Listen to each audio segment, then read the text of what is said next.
বন্ধুরা, আজকের ভিডিওতে আমি তোমাদের সঙ্গে শেয়ার করব প্রয়োজনীয় কিছু টিপস অ্যান্ড ট্রিক্স, যেগুলো জানা থাকলে আমাদের সংসারের কাজগুলো অনেকটাই সহজ বলে মনে হবে, আর নিজের জন্য কিছুটা হলেও সময় তোমরা বের করে নিতে পারবে। তো চলো দেখে নেওয়া যাক আজকের এই টিপসগুলো। নমস্কার বন্ধুরা, আমি দেবজানিস কিচেনে তোমাদের অনেক স্বাগত। যারা আমার চ্যানেলটাকে অলরেডি সাবস্ক্রাইব করে নিয়েছো তাদেরকে অনেক ধন্যবাদ। আর যারা নতুন এসেছো অবশ্যই আমার চ্যানেলটাকে সাবস্ক্রাইব করে রেখো, আর পাশে থাকা বেল বাটনটাতেও প্রেস করে দিও, যাতে পরবর্তী ভিডিওর নোটিফিকেশনগুলো তোমরা সঙ্গে সঙ্গে পেয়ে যাও। তো বন্ধুরা, আজকে যে টিপসগুলো শেয়ার করব তার মধ্যে প্রথম টিপস। বন্ধুরা, এখন শীতের সময়, আর এখন বাজারে কাঁচা লঙ্কার দাম খুবই কম। আর এ সময় আমরা কাঁচা লঙ্কা এনে স্টোর করে রেখে দিতে পারি। বন্ধুরা, বাজারে কাঁচা লঙ্কার দাম কম, তাই আমরা স্টোর করব। কয়েকদিন পরেই এই কাঁচা লঙ্কার দাম আকাশ ছুঁয়ে যাবে। তো সেই জন্য এই সময় কাঁচা লঙ্কা স্টোর করতে হবে। স্টোর করার জন্য সবার প্রথমে যেটা করবে সেটা হচ্ছে এর বোটাগুলো ফেলে দেবে, তারপর এগুলোকে ধুয়ে নেবে। হ্যাঁ বন্ধুরা, ধুয়ে নেবে, অবশ্যই করে ধুয়ে নেবে। ধুয়ে নিলে পচবে না। আমরা হয়তো ভাবি জল দিয়ে ধুলে হয়তো এটা পচে যাবে, কিন্তু না, এটা ধুয়ে ঝরা দিয়ে দিতে হবে যাতে জলটা ঝরে যায়। এবার দেখো, জলটা ঝরা দিয়ে রেখেছিলাম, আধ ঘন্টার মতো থেকেই জলটা ঝরে গেছে। এখন একটা সুতি কাপড় বা কিচেন টাওয়াল পেতে এই লঙ্কাগুলোকে শুকিয়ে নিতে হবে। রোদে দেওয়ার দরকার নেই, ঘরের মধ্যেই শুকিয়ে নেবে। ফ্যান চালানোরও দরকার নেই, এরকম সুতি কাপড়ের মধ্যে কিছুক্ষণ রেখে দিলেই আধ ঘন্টা 1 ঘন্টার মধ্যেই শুকিয়ে যাবে। তারপর কি করবে, এগুলো উঠিয়ে নেবে, নিয়ে একটু কাপড়টা দিয়ে ডলা দিলেই দেখবে মুছে এগুলো একদম শুকনো হয়ে যাবে। তারপর একটা পাত্রে ঢেলে নেবে, নিয়ে এর মধ্যে যেটা করবে সেটা হচ্ছে এই লঙ্কার মধ্যে যে জিনিসটা দিলে লঙ্কা অনেকদিন ঘরে থাকবে সেটা হচ্ছে সর্ষের তেল। বন্ধুরা, সর্ষের তেল আমাদের কাঁচা লঙ্কা ভালো রাখতে সহায়তা করবে। সর্ষের তেল কি করবে, হাতের মধ্যে নিয়ে পুরো লঙ্কাকে মেখে দেবে। এতে করে কি হবে, লঙ্কা পচবে না। তো বন্ধুরা, সবজির দোকানে যখন সবজি বিক্রি করে সবজিওয়ালা কিন্তু জল ছিটিয়েই রাখে, প্রত্যেকটা সবজির মধ্যেই জল দিয়ে রাখে। তো জল দিয়ে যদি রেখে দেওয়া যায় তাহলে পচে যাবে, কিন্তু জল দিয়ে ধুয়ে শুকনো করে যদি রেখে দেওয়া যায় তখন এটা পচার কোনো সম্ভাবনা থাকে না। এখন যেটা করবে, একটা স্টোর করার জন্য কন্টেনার নিয়ে নেবে আর একটা সুতি কাপড়, অবশ্যই কাপড় রেখে দেবে, নাইবা টিস্যু পেপার রেখে দিতে পারো। তো কাপড়ের মধ্যে রেখে তারপর এটাকে কভার করে দিতে হবে। এরকম করে কভার করে কন্টেনারটাকে আটকে রেখে দেবে। এয়ারটাইট কন্টেনার যদি হয়, নর্মাল ফ্রিজে রেখে দেবে। এটা নর্মাল ফ্রিজেই এটা ভালো থাকবে, অনেক দিন ভালো থাকবে, 1 থেকে 2 মাস 3 মাসও ভালো থাকবে, একটা লঙ্কাও পচবে না। যাওয়া যাক পরের টিপসে। বন্ধুরা, এরকম ধরনের বোতল আমরা ফেলে দিয়ে থাকি সবাই। এই বোতলগুলো খুব ভালো কাজে দেয়। আমার চ্যানেলে ভিডিও রয়েছে বোতল দিয়ে, অনেক টিপস করেছি। তো আজকে একটা টিপস শেয়ার করছি। এরকম একটা বোতল আমি কেটে রেখে দিয়েছি, যেটা দিয়ে আমি এই কাজগুলো করি। এরকম ধরনেরই একটা বোতল আমি কেটে রেখে দিয়েছি, এই ধরনের।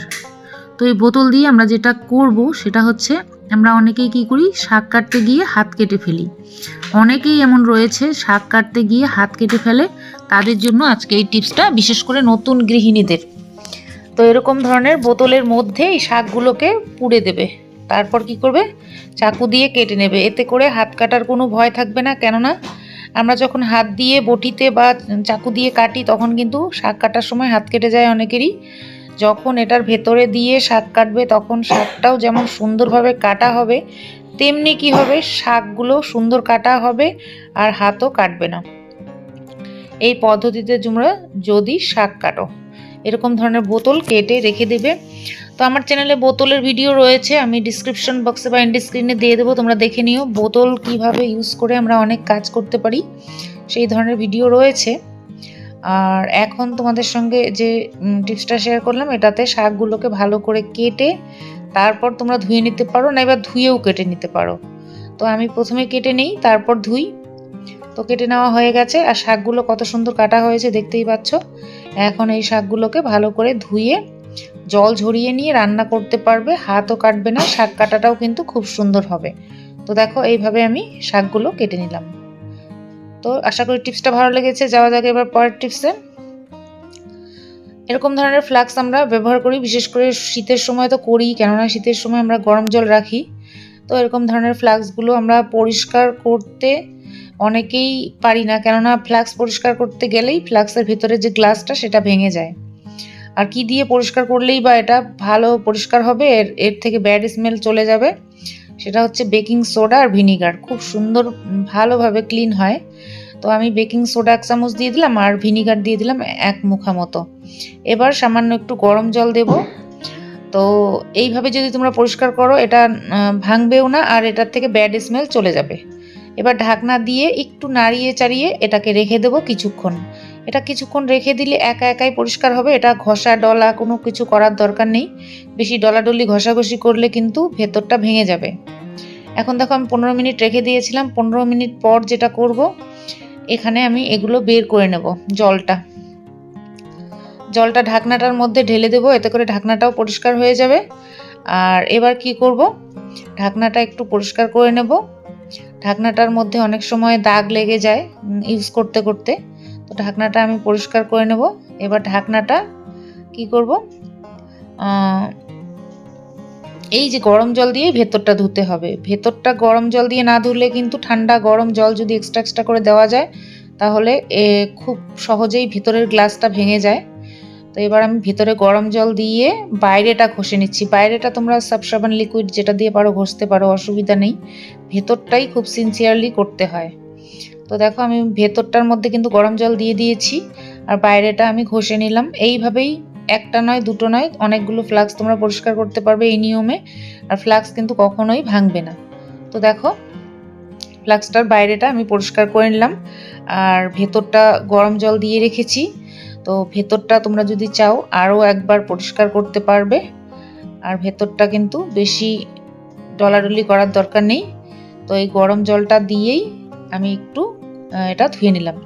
তো এইভাবে পরিষ্কার করবে, ফ্লাক্স কখনো নষ্ট হবে না।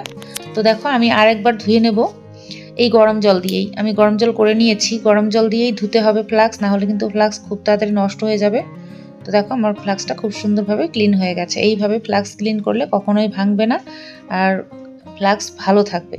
তো আশা করি এই টিপসটাও তোমাদের ভালো লেগেছে। যাওয়া যাক এবার পরের টিপসে। বন্ধুরা, আমাদের শীতের সময় একটা প্রবলেম হয়, পা ফাটা।